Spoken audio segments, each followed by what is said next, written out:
आज हम बात करेंगे एनसीईआरटी क्लास 12 फिजिक्स के चैप्टर 1 न्यूमेरिकल क्वेश्चनों की, जिसमें जो भी न्यूमेरिकल क्वेश्चंस हैं उसको 1 बाय 1 करके पूरी कंप्लीट कोशिश करेंगे हम आपको बताएं। इससे पहले अगर आप हमारे चैनल पे नए हो तो सब्सक्राइब कर लें, लाइक करें और शेयर भी कर दें, ताकि आने वाले समय में जो भी वीडियो अपलोडेड होंगे उसका नोटिफिकेशन सबसे पहले आपको मिल जाएगा। जिसमें एनसीईआरटी क्लास 12 फिजिक्स का चैप्टर 1 का सबसे पहला क्वेश्चन हमारे पास यहाँ पे ये है। वायु में एक दूसरे से 30 सेमी दूरी पर रखे दो छोटे आवेशित गोलों पर क्रमशः 2 × 10⁻⁷ कूलाम तथा 3 × 10⁻⁷ कूलाम का आवेश है, तो कह रहा है उनके बीच कितना बल लगेगा। दोबारा सुन लीजिए, कह रहा वायु में एक दूसरे से 30 सेमी दूरी पर रखे दो छोटे आवेशित गोलों पर क्रमशः 2 × 10⁻⁷ कूलाम तथा 3 × 10⁻⁷ कूलाम का आवेश उपस्थित है, तो उनके बीच कितना बल लगेगा। तो कूलाम ने देखिए इस क्वेश्चन को हल करने से पहले एक कूलाम का नियम है, समझ लें। कूलाम ने ये कहा था कि अगर एक बिंदु आवेश यहाँ पे हो जिसका नाम Q1, एक दूसरा बिंदु आवेश यहाँ पे हो जिसका नाम Q2 और इनके बीच की दूरी अगर R हो, तो इनके बीच लगने वाले बल का फार्मूला निम्नवत होता है। क्या फार्मूला होता है? ये F = होता है 9 × 10⁻⁹ और ये होता है Q1 × Q2/R², ये वाला।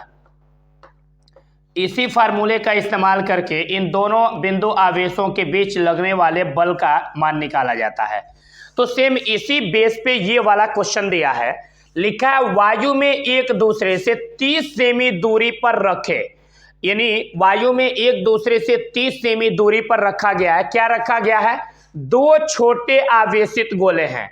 इसका मतलब ये हुआ कि दो छोटे छोटे आवेशित गोले हैं जो वायु में एक दूसरे से 30 सेमी दूरी पर स्थित हैं।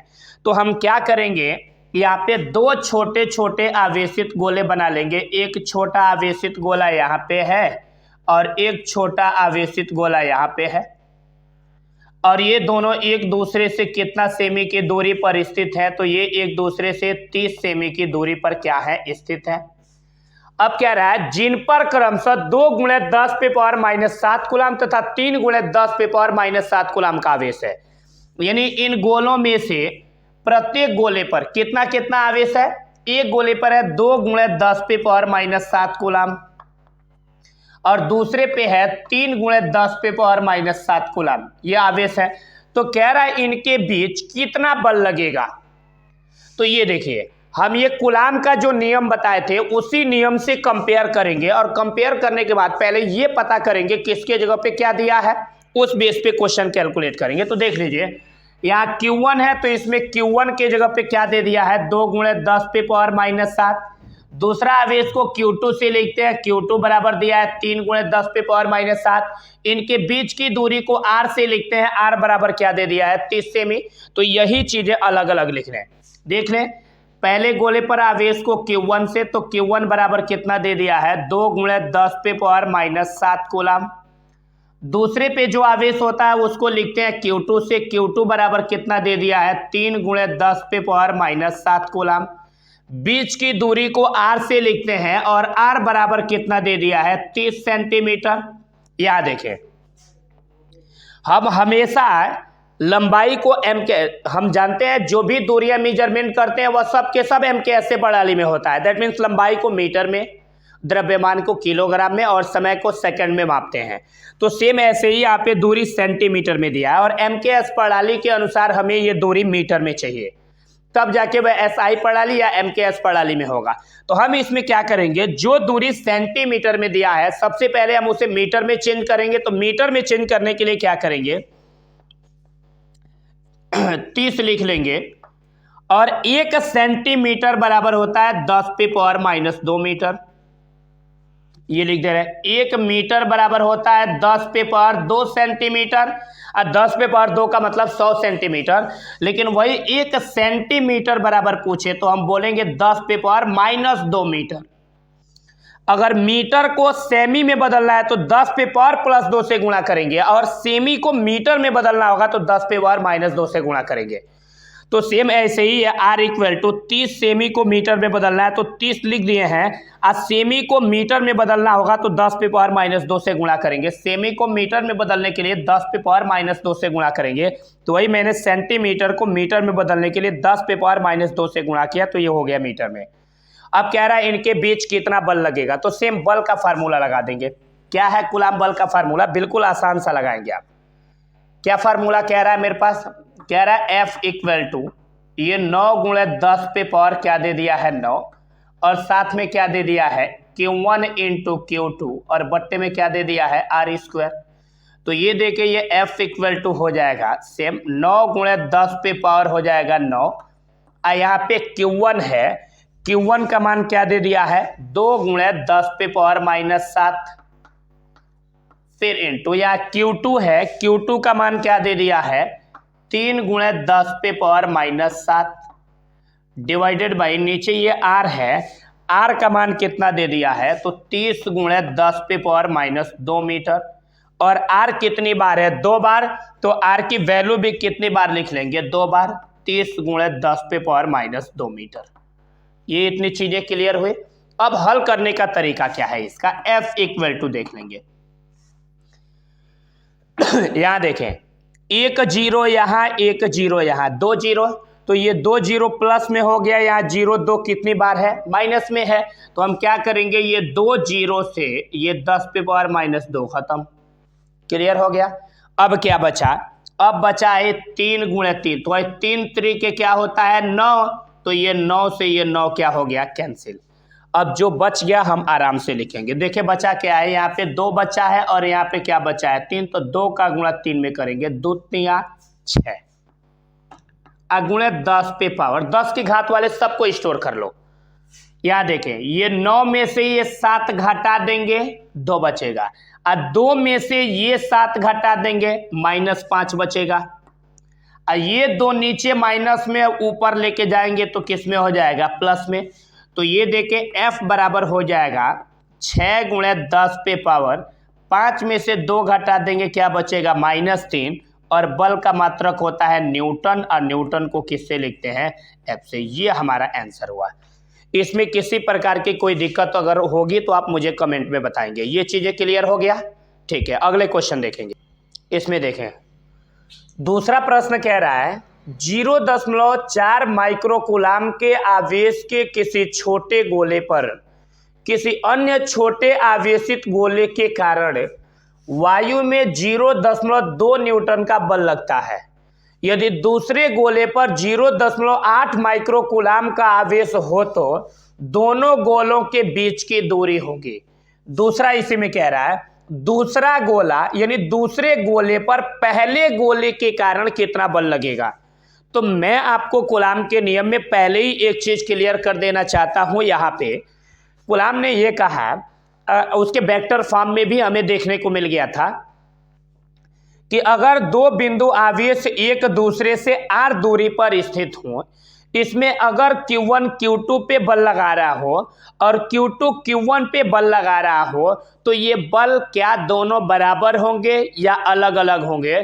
तो इस दशा में हम कहेंगे कि Q1 जितना Q2 पे बल लगाएगा Q2 भी Q1 पर उतना ही बल लगाएगा, बट विपरीत दिशा में। इसका मतलब कि इन दोनों पे लगने वाले बलों का परिमाण सेम होगा, लेकिन उनकी प्रकृति विपरीत होगी। एक प्लस होगा तो दूसरा क्या हो जाएगा माइनस। आ रहा है मेरी बात समझ में। तो सेम ऐसे ही यहाँ पे भी कुछ प्रश्न है जिनको हमें हल करने हैं। कह रहा 0.4 माइक्रोकूलाम के आवेश के किसी अन्य छोटे गोले पर किसी अन्य छोटे आवेशित गोले के कारण वायु में इतना न्यूटन का बल लगता है। अब फिगर पहले बनाए फिर क्लियर होगा। कह रहा 0.4 माइक्रोकूलाम के आवेश के किसी छोटे गोले पर, यानी हमारे पास एक छोटा सा ये गोला है ये, जिस पर 0.4 माइक्रोकूलाम का आवेश उपस्थित है। कह रहा इस पर किसी अन्य छोटे आवेशित गोले के कारण, इसका मतलब कि एक और कोई छोटा आवेशित गोला है ये वाला, और इसके कारण इस पर 0.2 न्यूटन का बल लगता है, यानी ये इस पर 0.2 न्यूटन का बल लगाता है ऐसे, ये बल है। अब कह रहा है यदि दूसरे गोले पर इतना आवेश है, यानी जो दूसरा गोला है इस पर है 0.8 माइक्रोकूलाम का आवेश है, तो कह रहा है दोनों गोलों के बीच की दूरी क्या होगी, यानी इन दोनों गोलों के ये बीच की दूरी क्या होगी। तो हम मान लेंगे इन दोनों गोलों के बीच की दूरी कितना होगी, r। अब ये भी कह रहा है कि दूसरे गोले पर पहले के कारण कितना बल लगेगा, यानी इस पहले के कारण इस दूसरा पर कितना बल लगेगा ये भी निकालना है। क्लियर हो गया। पहले के कारण दूसरे पे इतना बल लग रहा है, तो दूसरे के कारण पहले पे कितना लगेगा, तो 0.2 न्यूटन का ही लगेगा, लेकिन ये प्लस में है तो ये किस में लगेगा, माइनस में। दूसरा तो डायरेक्ट कैलकुलेशन हो गया। क्लियर हो गया। अब देखिए, लेकिन इनके बीच की दूरी के लिए पहले निकाल लेंगे, जिस चीज की वैल्यू दी है पहले उसे लिखें। पहले गोले पर जो आवेश उपस्थित है इसको Q1 से लिखते हैं, दूसरे गोले पर आवेश उपस्थित है Q2 को, बीच की दूरी को किससे, R से। तो अब और जो बल लग रहा है बल को हम AF से लिखते हैं, F का मान ये दिया है। आराम आराम से पहले वैल्यूज को रखें। पहले गोले पर आवेश जो है इसको हम लिखते हैं Q1 से, और Q1 का मान कितना दे दिया है, तो ये दिया है 0.8 माइक्रोकूलाम। ये माइक्रोकूलाम में दिया है, तो हम इसे MKS से प्रणाली में चेंज करेंगे, यानी इसे हम SI पद्धति में चेंज करेंगे। तो SI पद्धति में आवेश का मात्रक कूलाम होता है, न कि माइक्रोकूलाम होता है। तो हम इसमें क्या करेंगे, इस माइक्रोकूलाम को कूलाम में चेंज करेंगे। तो इसके लिए क्या करना पड़ेगा, तो ये 0.8 जैसे है वैसे लिख देंगे, और ये माइक्रोकूलाम को कूलाम में चेंज करने के लिए 10⁻⁻6 से गुणा करेंगे, तो ये किस में चेंज हो जाएगा, कूलाम में। उसका रीजन है क्योंकि 1 माइक्रोकूलाम बराबर होता है 10⁻⁻6 कूलाम। तो इसीलिए माइक्रोकूलाम को जहां कहीं भी कूलाम में चेंज करना होता है वहां पे 10⁻⁻6 से मल्टीप्लाई करते हैं। ओके, ठीक है। अब देखिए Q2 बराबर कितना दे दिया है, Q2 इक्वल टू दिया है 0.4 माइक्रोकूलाम। तो ये लिख लेंगे 0.4, और 1 माइक्रोकूलाम बराबर होता है 10⁻⁻6 कूलाम। देखिए यहाँ भी माइक्रोकूलाम को किस में चेंज कर लिए, कूलाम में। बीच की दूरी को किससे लिखते हैं, R से, और R का मान क्या कर रहा है, पूछ रहा है। पहले गोले पर इस दूसरे के कारण एक बल लग रहा है, उस बल को F से लिख रहे हैं, और F की वैल्यू कितना दे दिया है, 0.2 न्यूटन। क्लियर। तो कह रहा है यही बीच की दूरी ज्ञात करना है, यानी इसमें R की वैल्यू ज्ञात करना है। R की वैल्यू ज्ञात करने के लिए पहले R का फार्मूला लाएंगे, फिर उसके बाद ये वैल्यूज पुट करके R की वैल्यू निकालेंगे। तो समझ लीजिए इसका फार्मूला क्या लाएंगे। हमारे पास ये फार्मूला है, ये F इक्वल टू क्या फार्मूला है, 9 गुणे 10 पे पावर क्या है 9, और इनटू में क्या दे दिया है Q1 गुणे Q2, और बट्टे में क्या दे दिया है R²। हमें किसकी वैल्यू निकालनी है, R की। तो हम क्या करेंगे, R को बराबर के इधर लाएंगे। तो लाने का तरीका क्या है, R को हम F की जगह पे कर देंगे, तो खुद ब खुद F किसके जगह पे चला जाएगा, R की जगह पे। तो हमारे पास देखिए क्या मिल जाएगा formula, new formula, R² equal to मिल जाएगा यहाँ 9 गुणे 10 पे पावर 9, और यहाँ क्या मिल जाएगा Q1 into Q2 divided by ये क्या हो जाएगा F। तो आप देख लें R चला गया F की जगह पे, और F कहाँ चला आया, R की जगह पे। यहाँ तक कोई प्रॉब्लम नहीं होगा। अब मान भरें, ये R² इक्वल टू ये सेम रहेगा 9 गुणे 10 पे पावर 9, और यहाँ देखें मान भरें, यहाँ Q1 है, Q1 का मान कितना आया है, ये 0.8 गुणे 10 पे पावर -6, बिल्कुल ध्यान से समझना है। फिर इनटू यहाँ Q2 है, Q2 का मान क्या दिया है, 0.4 गुणे 10 पे -6, 0.4 गुणे 10 पे पावर -6 डिवाइडेड बाई नीचे यहाँ F है, F का मान क्या दे दिया है 0.2 न्यूटन। ओके, अब इसमें देखें कुछ करना नहीं है हमें। यहाँ देखेंगे, यहाँ दशमलव के बाद एक अंक है, यहाँ भी दशमलव के बाद एक अंक, ये दशमलव से दशमलव कैंसिल हो जाता है। ठीक है, तो पूरा पूरा अब देखें बचेगा क्या। एकदम आसान, आराम आराम से लगाते चलना है, कोई कंफ्यूजन नहीं होना चाहिए। तो हमारे पास ये आर स्क्वायर बराबर सेम लिखेंगे 9 गुणे 10 पे पावर 9, और यहाँ क्या बच गया है पूरा पूरा 8 गुणे 10 पे पावर, ये -6 अब -6 मिलके -12 कर देंगे तो बढ़िया रहेगा, 10 इकट्ठा कर लिए। और यहाँ क्या बचा है 0.4 और बट्टे अकेले क्या बचा हुआ है 2। इसमें कोई प्रॉब्लम नहीं है, बिल्कुल आराम आराम से हमें समझाने हैं। यहाँ देखें, अब मैं थोड़ा सा चीज़ें बदल रहा हूँ। यहाँ दशमलव के बाद एक अंक है, तो हम नीचे जैसे ही एक 0 बढ़ाएंगे ये दशमलव गायब, ऐसे सिंपल हो गया। अब देखें अब क्या हो जाएगा, ये आर स्क्वायर इक्वल टू, यहाँ ये एक 0 से ये एक 0 खत्म, अभी 8 बार यहाँ बचा है, तो अब सिस्टमेटिक पहले लिख लें। ये हो जाएगा 9 गुणे ये क्या हो जाएगा 8 गुणे ये क्या हो जाएगा 4 और बट्टे में ये क्या हो जाएगा 2 और गुणे 10 की घात को एक साथ लिखो। यहाँ 8 है, 8 में से 12 घात घटाएंगे तो माइनस में क्या बचेगा 4। बिल्कुल आराम आराम से चल रहा है स्टेप वाइज। जैसे यहाँ 9 लिख लिए, ये 8 लिख लिए, ये 4 लिख लिए, बट्टे में 2 बचा है तो लिख लिए, और गुणे 10 पे पावर है 8 में से 12 घटा देंगे तो माइनस में क्या बच जाएगा 4। एकदम आराम आराम से, कोई इसमें तेजी वगैरह नहीं, आराम से हल करना है। तो ये r का स्क्वायर इक्वल टू आप देखें कितना मिल जाएगा, ये मिलेगा आपका 2 दूनी के 4, तो ये 9 8 72, 72 दूनी के 144, तो r इक्वल टू मिल गया 144 और गुणे 10 पे पावर यहाँ पे क्या मिल गया है -4। ठीक है, अब वर्ग को जब हम इधर भेजेंगे तो ये देखें r इक्वल टू हो जाएगा अंडर रूट में ये 144 और गुणे 10 पे पावर क्या हो जाएगा -4। ठीक है, अब देखिए ये r इक्वल टू 144 का वर्गमूल होता है 12, क्योंकि 12 का वर्ग 12 का गुणा 12 में करेंगे तो 144 हो जाएगा, तो 144 का वर्गमूल हो जाता है 12, क्योंकि हम अंडर रूट में 144 के जगह पे 12 गुणे 12 लिखेंगे, 12 का गुणा 12 में करेंगे 144 होगा, 12 12 का जोड़ी लग गया तो एक 12 बाहर कर लेंगे, तो ये खत्म। यहाँ देखें गुणे 10 पे पावर माइनस लिख लो, और 4 का वर्गमूल कितना हो जाएगा 2, यानी r बराबर क्या मिल गया 12 गुणे 10 पे पावर -2 मीटर। अब यहाँ समझने हैं हमें करना क्या है आंसर लाने के लिए, ये r इक्वल टू 12 लिख लेंगे और 10 पे पावर -2 मीटर किसके बराबर होता है, तो हम जानते हैं 1 सेंटीमीटर बराबर होता है 10 पे पावर -2 मीटर, यानी सेंटीमीटर को मीटर में बदलने के लिए 10 पे पावर -2 से गुणा कर देते हैं। तो अगर 10 पे पावर -2 अगर हमें कहीं लिखा हो हटाना हो तो उसके जगह पे केवल क्या लिख देंगे सेंटीमीटर, क्योंकि सेंटीमीटर बराबर 10 पे पावर -2 मीटर होगा।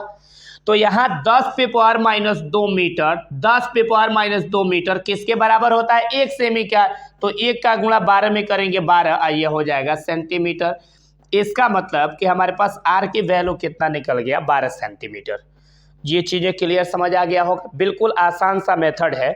इसको फिजिक्स का न्यूमेरिकल जितनी आराम से सहूलियत से लगाएंगे उतनी बेहतरीन ढंग से कंसेप्ट बनेगा और वैसा समझ में आएगा। रटना नहीं है आपको, एकदम जैसी जैसी स्टेप है आराम आराम से लगाते जाएंगे, अंत में रिजल्ट आपको मिलेगा। ठीक है, अब देखिए ये तो हो गया। अब कह रहा है दूसरे गोले पर पहले के कारण कितना बल लगेगा। ठीक है, अगर ये Q1 इस Q2 पे बल F1 लगा रहा है और F1 का मान 0.2 न्यूटन है, तो ये Q2 Q1 पे जो बल अगर लगा रहा है इसको आप F2 से लिख रहे हो, तो इस F2 का भी मान कितना मिलेगा 0.2 न्यूटन, ये 0.2 न्यूटन। लेकिन इस डायरेक्शन में ये प्लस है तो इस दिशा में ये क्या हो जाएगा माइनस ये। तो इसका मतलब ये हुआ कि एक बल हमारा प्लस में आया और दूसरा बल किस में मिल गया माइनस में। इसका मतलब F1 और F2 को जब समीप लाएंगे तो इनके बीच आकर्षण का बल काम करेगा। ये हमारा आंसर हुआ। दोबारा सुन लीजिए, अगर Q1 Q2 पे बल F1 लगा रहा है और F1 का मान 0.2 न्यूटन है, तो न्यूटन के थर्ड लॉ के अनुसार Q2 Q1 पे बल F2 लगाएगा और इस F2 का भी मान क्या होगा 0.2 न्यूटन, क्योंकि ये दोनों एक दूसरे के बराबर बल से प्रतिकर्षित करते हैं। ये कूलाम के नियम में ये हम लोग पढ़े हैं कि vector F21 equal to minus vector F12। इसलिए अगर Q1 इस Q2 पे बल 0.2 न्यूटन का लगा रहा है तो इस Q2 ये Q1 पे भी कितना बल लगाएगा, तो 0.2 न्यूटन, बट ये प्लस में है तो इधर वाला किस में हो जाएगा, माइनस में। और जब दोनों एक दूसरे के समीप आएंगे तो ये अट्रैक्शन का यानी आकर्षण का बल काम करेगा। तो ये हमारे दूसरे प्रश्न का आंसर हो गया। बस इतना ही लिखना है। ओके, मैं आगे चल रहा हूं। इसमें देख लीजिए क्वेश्चन नंबर थर्ड क्या है। कह रहा है जांच द्वारा सुनिश्चित कीजिए कि क्या KE square upon capital G ME into MP बेमाहीन है।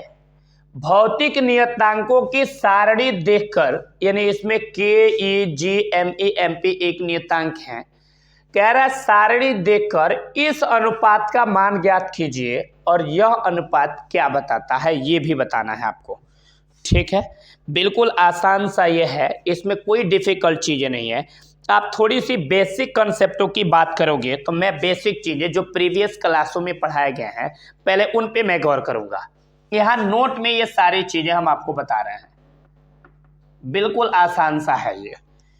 कूलाम ने ये बताया था कि अगर कोई दो बिंदु आवेश, एक का नाम Q1 दूसरे का नाम क्या हो Q2 और इनके बीच की दूरी R हो, तो उन्होंने बताया था इनके बीच लगने वाले बल के लिए फार्मूला बताया था F इक्वल टू, पहले बताया था ये K इंटू ऐसे Q1 इंटू Q2 और बट्टे क्या बताया था ये R स्क्वायर। अब K का मान होता है 1/4 पाई एप्सिलॉन 0, तो बाद में उन्होंने K के जगह पे 1/4 pi epsilon 0 Q1 into Q2 बट्टे R स्क्वायर लाया और इसका मान क्या होता है, तो 9 गुणे 10 पे पावर 9 होता है और ये Q1 इंटू Q2 अपान क्या होता है R स्क्वायर। ये न्यूमेरिकल क्वेश्चन में यूज करते हैं, ये बोर्ड एग्जाम में यूज करते हैं। लेकिन अगर मान लो ऐसा क्वेश्चन है जिसमें ऑलरेडी K दिया है, K को 1/4 पाई एप्सिलॉन 0 या 9 इंटू 10⁻9 में नहीं बदला है, इसलिए हम K को इन दोनों के फॉर्म में नहीं लिख रहे हैं। इसमें क्वेश्चन में K है तो K लाना है, तो ये फार्मूला लगाएंगे।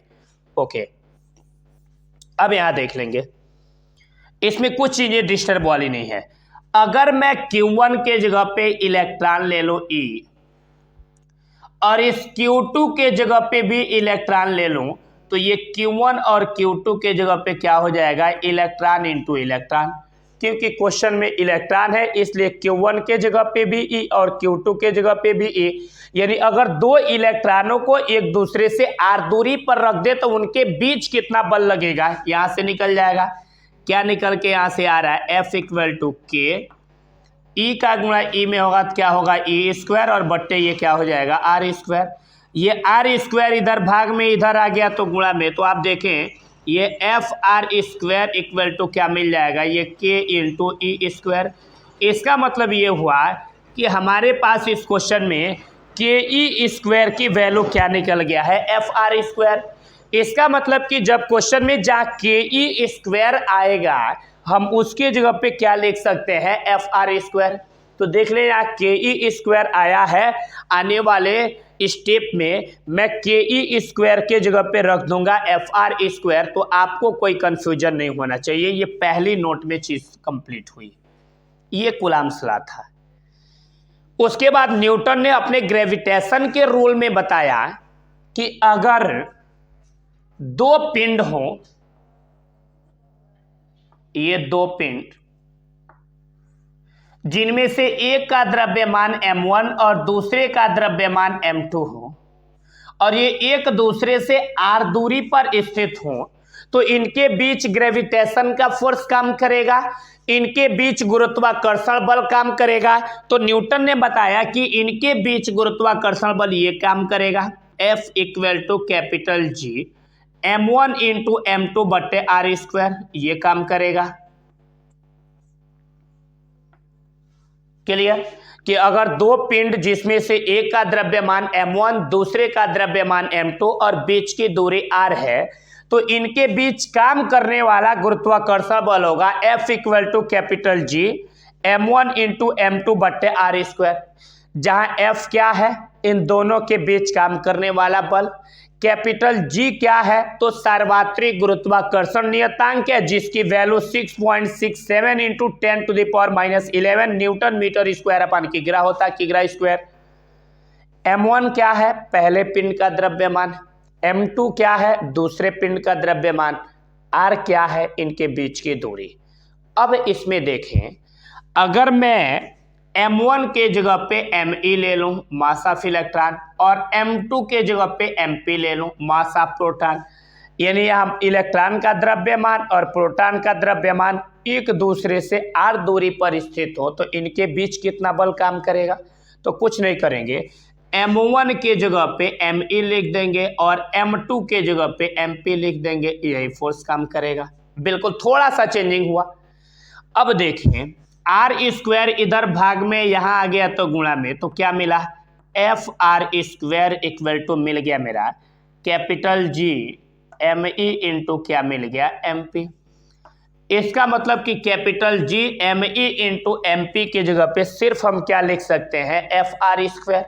तो वही चीजें इसमें लिख के और हल करेंगे और हल करके दिखाएंगे कि यह एक विमाहीन राशि है। चलें स्टार्ट करते हैं। क्या है हमारे क्वेश्चन में? हमारे क्वेश्चन में ये दिया है कि K E square upon capital G M E into M P एक विमाहीन नियतांक है। चले प्रूफ कर रहे हैं।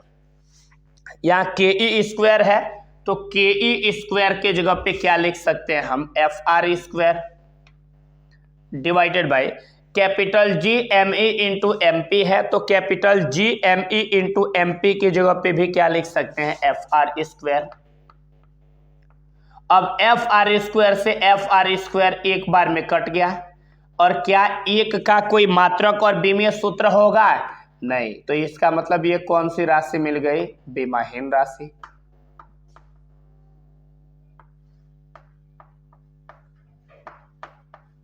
क्या ये चीजें समझ में आया? इससे ये कट गया, जब कुछ बचबे नहीं किया, तो ये कौन सी राशि मिल गई? विमाहीन राशि। इससे ये क्लियर हो गया कि K E square upon capital G M E into M P कौन सी राशि है? विमाहीन और मात्रकहीन राशि है।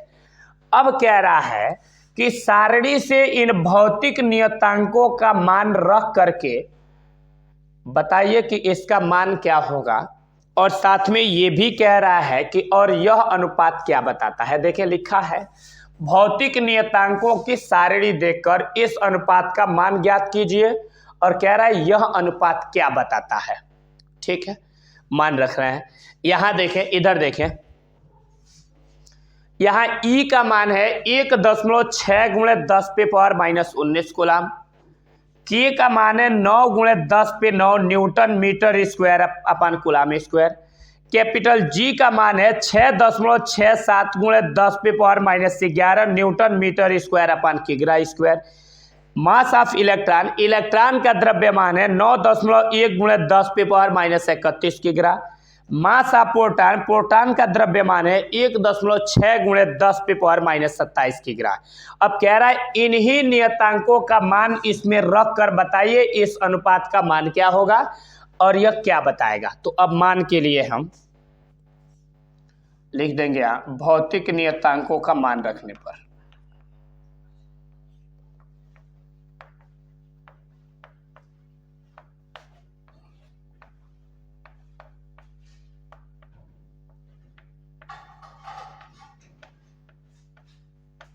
इसका मान रखना है।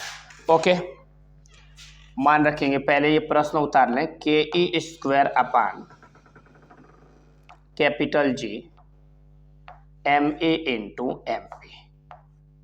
ठीक है, मान रख रहे हैं। यहाँ के है और यहाँ ऑलरेडी के का मान निकाले हैं 9 गुणे 10 पे पावर 9। के जगह पे रख लेंगे 9 गुणे 10 पे पावर 9। ठीक, यहां ई है चार्ज ऑफ इलेक्ट्रॉन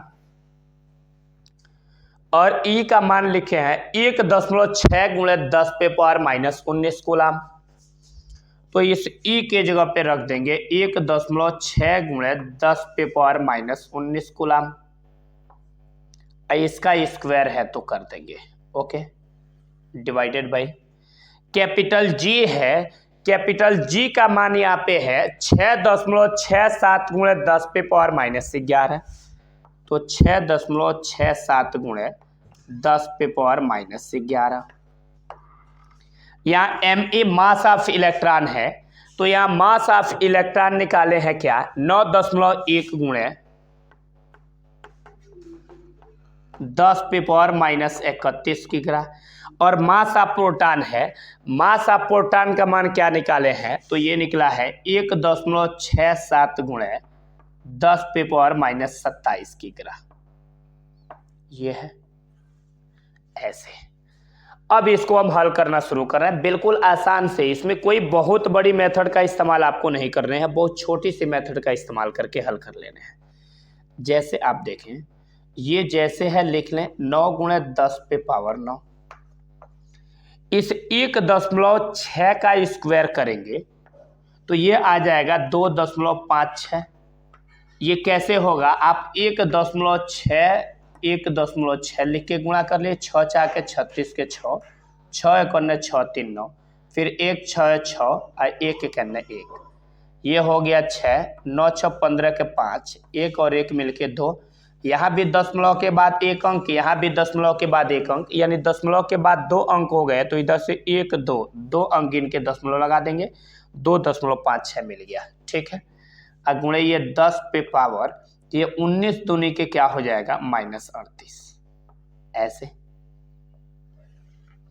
ऐसे देखें, नीचे गुणा करें आसानी से। इसका गुणा इसमें, इसका गुणा हम इसमें करेंगे और इसका गुणा इसमें, यानी बिना 10 की घात वाली संख्याओं का एक साथ गुणा करेंगे।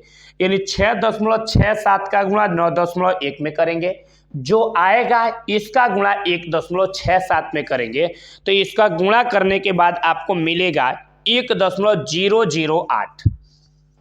इसका गुणा इसमें, फिर इसका गुणा इसमें करेंगे, मैं डायरेक्ट कर दे रहा हूं, आएगा 1.008 गुणे 10 पे पावर।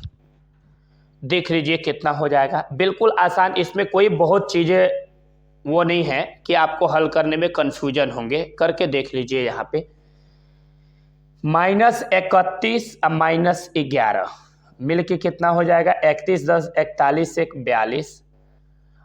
देख लीजिए -31 -11 -42 होगा। और इसका गुणा अगर करेंगे -27 में तो ये कितना हो जाएगा बताएं, सॉरी -11 -31 -42 -27 मिलके, ये मेरे देने से -42 और 27 -69 होना चाहिए। ओके, -69 होना चाहिए, लेकिन दशमलव में थोड़ी सी मुझे वो दो, थोड़ा सा गुणा कर रहा है, गुणा में थोड़ा सा डिस्टरबेंस है। मैं डायरेक्ट गुणा कर दिया हूं, ये गुणा में थोड़ी असुविधा है, इतना नहीं आएगा। 6.67 का गुणा 9.1 में करो और इसका गुणा इसमें करोगे तो आएगा आपका 101 दशमलव कितना आ रहा है 36 गुणे 10 पे पावर -11 -31 -42 -27 मिलके -69, ये इतना आएगा। अब क्या करेंगे, दशमलव बिंदु के पहले एक अंक होना चाहिए और यहाँ दशमलव बिंदु के बाद 2 अंक है, तो हम 1 अंक लाएंगे। तो दशमलव को जब उठा के यहाँ पे 2 अंक इधर लाएंगे तो इसमें 2 जोड़ देंगे, तो कितना हो जाएगा ये 9 गुणे 10 पे पावर 9, ये 2.56 गुणे 10 पे पावर -38 और बट्टे में जब 2 अंक दशमलव इधर लाएंगे तो ये हो जाएगा 1.0136 इंटू 10 टू द पावर। जब 2 अंक इधर लाएंगे तो इसमें 2 जुड़ेगा, तो 2 जब जुड़ेगा इसमें ऐसे, तो 69 में से 2 घटा देंगे तो माइनस में बचेगा 67। अब क्या करेंगे, इस 9 का गुणा इसमें करेंगे और 1.0136 से भाग दे देंगे, जो आएगा उसको हल करेंगे। मैं डायरेक्ट कर दे रहा हूं और आप कर लीजिएगा।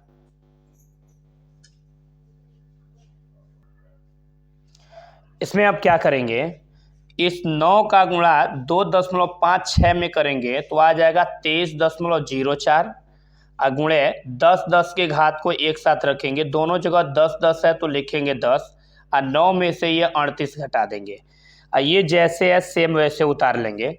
अब ये क्या करेंगे, इस 23.04 में 1.0136 से भाग देंगे तो ये मिल जाएगा, लगभग मैं भाग दे रहा हूं, ये मिल जाएगा आपको 22.73 गुणे ये 10 पे पावर देख लीजिए, ये 9 में से 38 घटा देंगे, माइनस में हो जाएगा 29 और नीचे 67 माइनस में, ऊपर गया तो प्लस में ये हो जाएगा।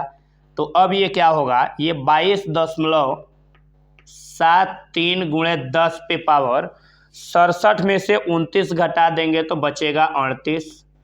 अब दशमलव बिंदु के पहले सिर्फ एक अंक होना चाहिए और यहाँ दशमलव बिंदु के पहले एक अंक 2 अंक है, तो हम दशमलव उठा के एक अंक यहाँ लाएंगे तो इसमें एक जुड़ जाएगा, तो ये हो जाएगा 2.273 गुणे 10 पे पावर 38 और दशमलव एक अंक इधर लाएंगे तो इसमें एक जुड़ेगा, कितना हो जाएगा 39।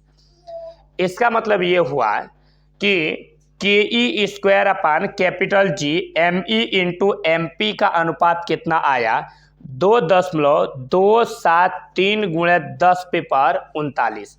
अब क्वेश्चन में कह रहा है यह अनुपात क्या बताता है, तो इसमें एक लाइन लिख देंगे कि एक इलेक्ट्रॉन तथा एक प्रोटॉन के बीच कार्यरत वैद्युत बल और गुरुत्वाकर्षण बल का अनुपात 2.273 गुणे 10 पे पावर 39 होता है। बस ये आंसर हो गया।